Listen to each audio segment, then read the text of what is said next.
All right, welcome back to the Becoming Better with Startup Experts podcast, taping live from Transform 2026. This is our marathon day of recording a ton of podcasts with really exciting guests. And today we have Benji from Ashby, who is the CEO of an exciting company and a very big supporter of Startup Experts. So one, thank you for supporting us. And two, thank you for being on the podcast. Thanks for having me. I am between you and a happy hour. So, and we ran into each other yesterday and there was a lot of tequila being poured and you were in the Hey, vicinity. this is off the record. I tried a tiny bit because I had to. It was like we're trying to finish a tab for a friend. So yeah. I mean, I'm not saying I saw anything. I'm just saying you were close to it. So I don't want to be between you and a happy hour.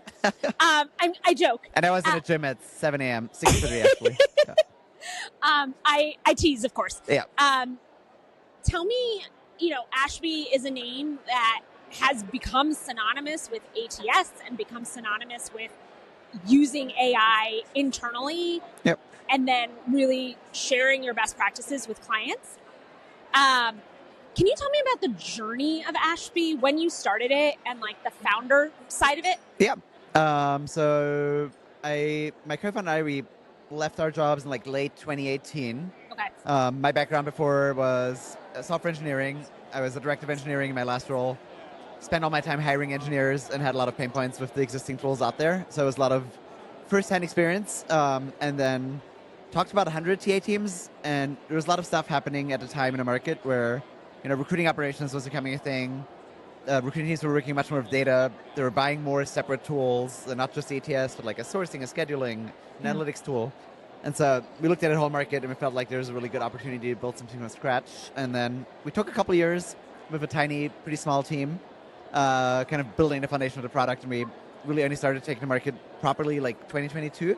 Okay. So it was 3 or 4 years of research and building before we really went out there. Yeah. You made me think of a question, which is so often for HR communities, non-HR people are building our products. But then you said you did a lot of research. So tell me a little bit about how you got to the core pain points of some of the things Again, part of it TA was, teams see. Yeah, part of it was definitely my own. I was not technically a TA person, but I was spending 90% of my time on recruiting. Yeah. And increasingly embedding myself more with the recruiting team. And, I was basically doing the same kind of job. So that was the first touch point. Yeah. And then a lot of it was through network. One of the advantages is recruiters like to connect. Yeah. It's part of the job. And so my co-founder and I started having conversations with our own recruiting team in-house at PlanGrid, which was where I was working. They connected us to 3 of their kind of friends in the network, and that's kind of how it spiraled from there. And so we really focused on having that 100 plus conversations. Also different levels of seniority, different types of companies. And I think by the end of that, we felt like we had a pretty clear roadmap. But it took us a couple months of talking to people. Yeah. Your core clients, I think there's probably everything from the early stage startup to big enterprises. Yeah. Break that down for me so I can understand a little more. Yeah. So today I'd say our focus is typically in a 1 to 10,000 range. So it's pretty broad. Okay. We have a Snowflake or a Shopify at a higher end or an OpenAI that are growing really fast. But we also onboard a lot of seed stage companies. Okay. And then most of our customers are tech or tech adjacent, mostly because that's where our brand is well known. Yeah. But in the last year or two, we're starting to see pockets outside of tech as well, especially if people maybe worked at a tech company, use Ashby there and then bring it to a non-tech company. I think the product would kind of works in a lot of different industries. But today, 1 to 10,000 and tech-ish is kind of the focus. Yeah. So the Startup Experts community is finance, HR, ops folks, many times teams of one, and then people that are growing over time. So you're wearing many hats, and what is one trend that you're seeing forward-thinking talent teams do, or what's something that you've seen at that stage of a startup doing right? Yeah, that's a good question. I think one big change that's quite in our favor is that TA teams and HR professionals are getting much more tech savvy. So when we started Ashby, our my pain point with a lot of existing products was they're not powerful enough. I had all these engineering tools, and our go-to-market team had really powerful software. and recruiting software is pretty basic. And so part of the premise of Ashby was let's build really powerful software that if you learn how to use it, you can automate a lot of things and you can have much more impact. And when we rolled it out, there was definitely like a mix. Like some people really loved that, but then there were also a lot of people on more traditional tools, and they were more focused on like, hey, I like to talk to candidates, but I don't necessarily love using software, and I don't really want to learn how to use all these automations. Yeah. And that really changed over the last few years. We're now, AI, and like some people want to cloud code, some extensions on top of Ashby, and like everyone has to become much more tech savvy, and that's definitely in our favor because that's how the product was kind of designed. But that's definitely a recent change, and it matters probably the most to these small teams. Yeah. Where you just need to do a lot with a tiny team. I think this is really fascinating because in this new era of work, before HR people could not create their own solutions. Yeah. And now we can't. Yep. You can vibe code like, I want this, and here, engineering team now build me all the integrations, the back end. Yeah. But like, I can vibe code a lot more, which in many ways enables this, opportunity to collaborate with internally and externally. And it really blends and complicates roles. Yep. And then there's this sort of long tail of people that could get left behind. How do you think about, so I know like you guys dog food your own stuff, like your TA team uses Ashby and they work through a lot of it first. Yeah.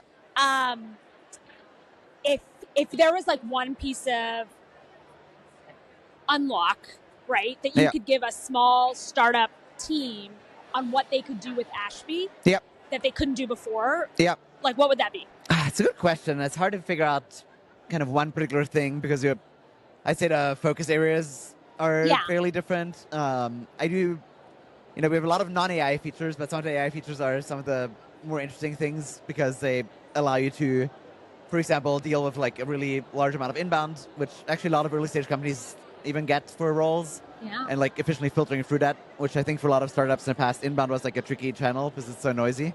So we see that part, for me as a founder, and a lot of founders want to be really involved in the recruiting process. Historically, it has meant interviewing everyone personally, which I still do to a good degree, but we're 300 plus people now, so I can no longer do that across the board. But now we have our AI note taker that joins every conversation, records all the transcripts, and allows me to like at a debrief stage jump in and ask questions like how do we conduct the interview, which gaps showed up, and kind of be really involved in the recruiting process in a way that I couldn't before without actually talking to people. Yeah. So I think there are a lot of things that make the kind of founder involvement more scalable, and in general as kind of an operator in like a small startup where you can just do things at a larger scale than you could before. But I can't come up with one. I'm not good. Yeah. Not good at giving concise answers, sadly. No, I mean, it's because it's a complicated problem, right? Yeah. Okay, I want to put your like CEO hat on, right? Or you're like, I'm a founder working with a team in-house. Yep. A lot of times there's this HR CEO tension. How do you guys work through that internally? Like when your head of HR is talking a different language than you're talking as the CEO. Is that hard? Yeah. Like every other company, or is it less hard because you're adjacent to the HR space? I think it's a bit less hard for us. Okay. I think there's two reasons. Probably the HR space is one, but probably the more important one is we were very intentional about company culture from like day one. Like my co-founder and I wrote what we call our operating principles before we had any other employees. So literally like before we even had a product, it was like, here's how we think about building a business. Yeah. Here's the things we care about. And we've changed them a little bit over time, but a lot of these principles have been stable. And one thing we decided very early on and when we hired a people team was we believe like the founders need to own culture and like key decisions around compensation. And like it's not that the people team is not empowered to support that, but the people team we have hired is very much like, yes, in the best companies, like founders lead these kind of decisions. Yeah. And we're here to support and build the frameworks around it. Yeah. Jim, who's our head of people and talent, he's always like, you really don't want to be in a place where HR has to make all these decisions about company culture. Yeah. I think it's sometimes a tension where in some other companies, founders maybe have some of these ideas in their head, but they're not written down. And so they come up sporadically when things go wrong or things go differently than they wanted them to go. Or they maybe intervene once programs are like halfway rolled out. Right. And so I think the advantage we had is we were very explicit up front. It's like, here's the things we care about. Here's how we operate. Here's the things we don't want to do. And I think that gave a really clear framework for the people team to operate within. So Okay, give me Yeah. some examples. Like I gotta go deeper on that. Like, what are some things that you think are tenants that have scaled from 2 people to 300? Yeah, one is definitely being frustratingly patient at hiring. Okay. So that's one of our operating principles and something we've ingrained in hiring managers, people team, TA team, which is like really, really being disciplined around not making urgent hires if we didn't do all the diligence. Yeah. And that's something that, again, is like a decision we made. And when we bring in new executives or new managers, we often have to coach them on that because there's an instinct to hire urgently. So I have all these gaps in my team. I need to go out and close them. So Right. that's a key one. Another one is kind of the things we broader picture culture at Ashby is very much like we hire smart people. We give you a work environment where you can be not distracted. There's no BS. You can just focus on doing really great work. But we also don't do a lot of gimmicks. We don't do a lot of awards and all these. We get people together every once in a while, but it's very much a heads down, work focused culture. Yeah. And so that is a decision we said early on, and so that made it easier for the people team to be like, okay, we're not going to do happy hours every Thursday where we give away awards for who worked the hardest this week or something like that, or employee of the month. So those are random examples, but one being more specific and the other being kind of a bit broader culture piece. Yeah. The first point that you made, I want to just go a little bit. Yeah. Hiring slowly when you're growing as fast as you are. Yeah. I mean, there's tension there. Yeah. How do you, yes, you can train your managers, but there's frustration where you're like, so how do you get that, that instinctual, I need a butt in the seat right now am I waiting 9 months for the right hire? Yes, it actually took us 9 months to hire VP marketing, so that's... Okay, all right, great. It was well worth it. Yeah. But I think part of it is, again, this expectation setting up front, because we have written it down. When people interview with Ashby, every interview reminder gives the operating principles. People read it beforehand. They see it before they come in. Okay. So they already know what to expect, and it makes it a bit easier when they then encounter it in the process where I may step into a final round and they're like, I think we should make this hire. And it's I don't see anyone fighting for this hire. I don't think it's, it's still painful, but it makes it a bit easier because the expectation has been there. It's also making these trade-offs really clear. I am okay if Ashby, fortunately we haven't faced this problem, but if I would have to lower the growth rate target because we can't hire the right go-to-market people, right, I'd be okay with that. If we have to grow 90% instead of 100%, okay, to wait to hire these right people, and you just have to tell people these trade-offs, and then they're typically okay with it. Yeah. But otherwise, if you're not super explicit about that, then or you're expecting the same level of growth, but you're not. No, I'm okay making the trade-off. If we have to grow slower, which again, we try to mitigate that by then just putting more effort into recruiting, having a stronger recruiting function, investing more upfront. But but being open about these trade-offs is pretty important. If you had to give one piece of feedback to other founders that are scaling startups, what would that be? It's hard to answer in the abstract, and I also I'm not a big believer in advice in the abstract, because I'm founders often come to me oh, Ashby's doing well. Which advice do you have? It's well, here's all these circumstances and our market and our product. It's all so specific. Okay, I will pause and re-ask my question. What is the biggest lesson that you have learned that has served you well in scaling a startup? It's a good question. I definitely am a very big believer, again, maybe back to the same point, in long form writing and spending time documenting my ideas and articulating it to the company. And it's probably a well-known thing, but communication is such a critical thing. And so I've tried to carve out a healthy amount of time at every stage. I wish I would do even more of it, but to be here's all the things in my head, make it super clear to the team what they are, document and put them on paper, and give people a clear operating framework. And again, I think a lot of friction that usually comes up between founders and their exec team is they have a lot of opinions, but they may not surface at the right points in time. And if your opinions show up super late into a project where a team has worked on for a couple of months, you shoot it down. That can be really frustrating, cause a lot of tension. So, I think communication, writing, organizing your thoughts when possible ahead of time is probably one of the key things. Maybe the second one, being into details, is something I do a lot, but then also have really drilled into every VP at the company, and it's a coachable skill and just like an expectation. And a lot of people have come in have not been used to that, but Right. I basically want every person who leads a function to know exactly what's happening. Like if you're a VPCS, you need to be able to understand what is happening day to day in support tickets, where are gaps. You need to be able to answer detailed questions about the area of the business. And so I think that's also served us really well. Because as you grow, you sometimes get a disconnect between senior leaders and what is actually happening on the front lines. And so that's another key thing. You guys have been at Transform for many years.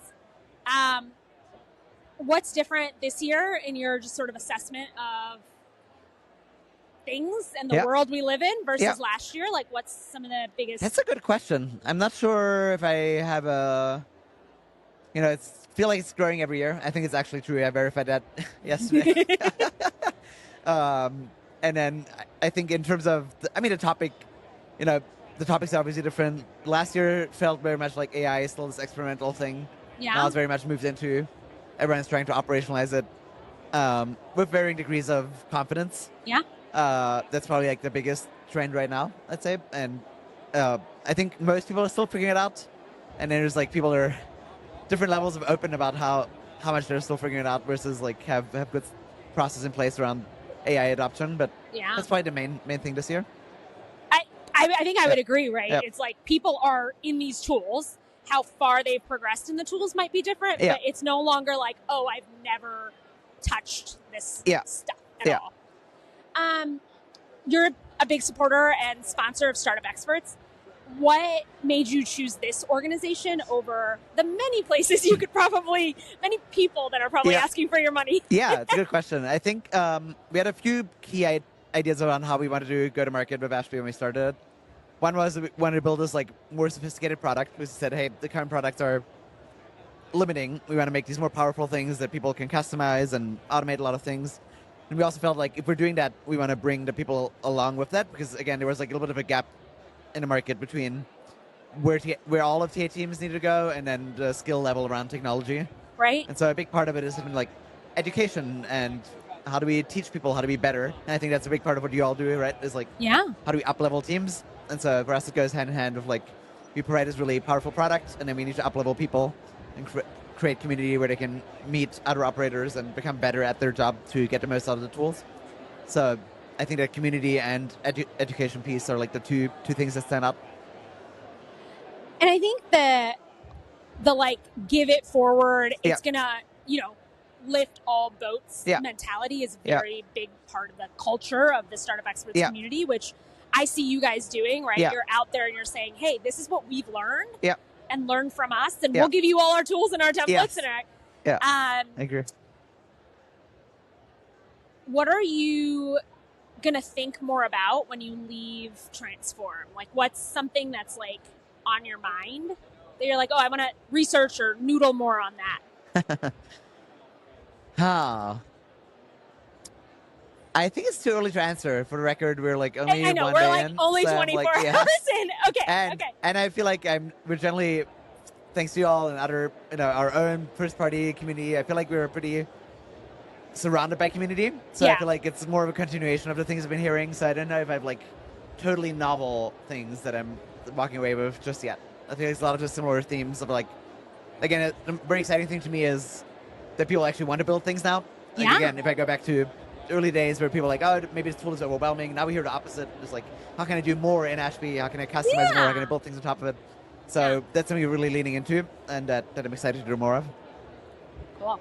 Okay. Well, like I said, I'm between you and a happy hour, so I will not keep you longer. Any parting words or anything you wish I had asked you about? It's a great question. I think you did a great job after how many hours of podcasts? It's been a couple hours of podcasts. But no, I think parting words, not sure. I think the awesome thing about, again, this community is ongoing learning and getting better at your job. And I think that's something that's really important now. It's always been important, but a lot of people have to up-level at the same time in like very new skills. So I'm excited that you're providing a space for that to happen. Thanks for having me.